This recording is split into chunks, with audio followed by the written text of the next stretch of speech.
If you found out that a nuclear bomb would explode in your city in 10 minutes, what could you do besides wait for death? As we all know, nuclear bombs are the most powerful weapons humanity has ever created. When it comes to international disputes, there's nothing a nuclear bomb can't solve, and if one isn't enough, then two will do the trick. A certain island nation should have a deep understanding of this statement. However, when it comes to two nuclear bombs, we have to mention a legendary figure, Tsutomu Yamaguchi. There have only been two nuclear bombings, and Tsutomu Yamaguchi experienced both. On August 6, 1945, Tsutomu Yamaguchi, a draftsman at Mitsubishi Heavy Industries, completed a business trip in Hiroshima and left for Nagasaki. On his way to the train station, he saw a flash of light erupt in the sky and was then hit by the first atomic bomb. The next day, he took a government evacuation train back to Nagasaki, and on August 9th, he arrived at his company and reported his experience in Hiroshima to his boss. His boss clearly didn't believe him and scoffed, "What kind of bomb could possibly have that much power?" But just as his boss finished speaking, Yamaguchi saw that familiar flash of light in the sky outside the window once again. Same formula as before, same taste as before. Yes, he ate another one. And this time, the nuclear explosion was only 3 kilometers away from him. So when it comes to nuclear blasts, Yamaguchi really took one hit after another. But after the second nuclear explosion, he didn't even suffer any external injuries. And in the end, he lived to the age of 94. How should we put it? If you say he was lucky, well, he survived 2 atomic bombs. But if you say he was unlucky, he also got hit by 2 atomic bombs.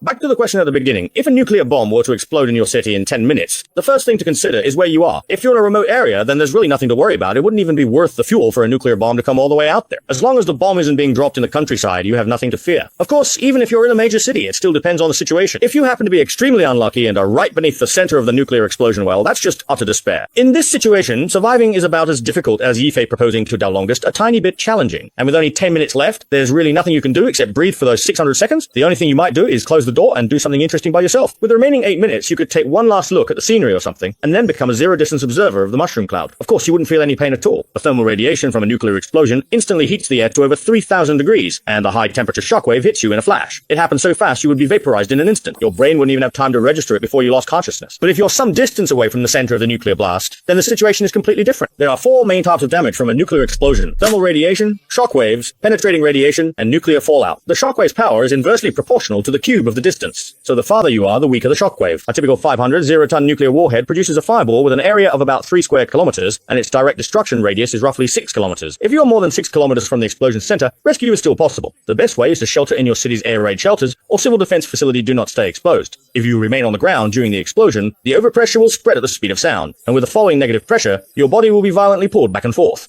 There is even a chance your internal organs could be forced out through your mouth. Even if you manage to avoid the shockwave, gamma rays and high-speed neutron streams will still penetrate your cells, zipping around inside and ruthlessly flooding your cell nuclei, breaking your DNA chains. But if you take shelter in a civil defense facility, the reinforced concrete will greatly weaken the shockwave and can also block most of the early radiation. However, if you don't know where the air raid shelters are in your city, just head straight to your neighborhood's underground parking garage. Nowadays, residential complexes are generally required to have civil defense facilities, which protect against explosions, nuclear attacks, and even chemical threats. Plus, quite a few car owners keep bottled water and food in their trunks, and some even have hard currency for the apocalypse, like bottles of liquor. With these supplies, you should be able to hold out for a while. Of course, before you take shelter in the garage, be sure to bring your pets like cats and dogs with you. After all, they're living beings too, and without humans, they wouldn't survive on their own. It would be truly pitiful. Most importantly, if you end up staying in the civil defense shelter for too long and food becomes scarce, your pets could even serve as emergency rations. Once you've managed to survive the initial phase, you'll need to start thinking about the issue of nuclear fallout. Generally speaking, after about 4 weeks, the natural radiation levels in the air will drop to a non-lethal level. At that point, you can start coming out gradually to clear away the fallout. Of course, there are still risks involved, so the wisest course of action is to keep sheltering and wait for rescue. If you come out too early and inhale nuclear dust, you risk ending up like a pickled egg. If you still don't quite understand, you can take a look at this book from last century, A Friend to Military and Civilian Talents,